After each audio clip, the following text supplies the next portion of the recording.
Bubseja myydään kaupassa. Minun pitää käydä hakemassa. Hetkonen, missä lompakkoni?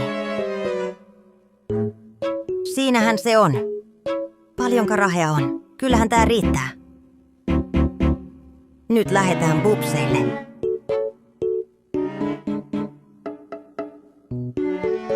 Pian perillää. Missä se kauppa on? Ei kun tuolla.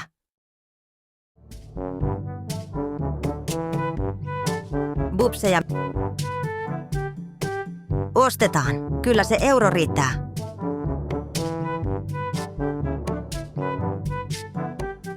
Moi Pirjo pitkästä aikaan.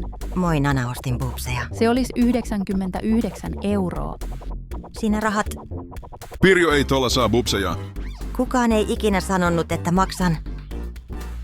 Pirjo tule tänne et maksanut.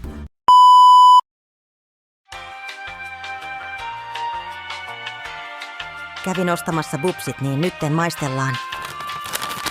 Eka maistetaan mansikka sini bubsia. Namia superhyvää. Sitten salmiakki mansikkaa. Maistetaan mansikka kelta. Tykkäsin tästä super paljon. Sitten on tällainen bubsi erikoisessa pistmuodossa.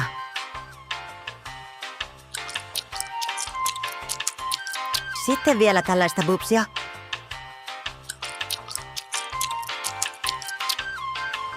Nytten saatte nähdä minun arvosanat bubseista. Mansikka sini bubsille annan. Tälle bubsille annan. Tämä bubsi oli. Kommentoikaa Babs, tai jos katsoitte videon loppuun asti. Jos tykkäsitte videosta, tilatkaa kanavaa. Heippa Pirjon fanit!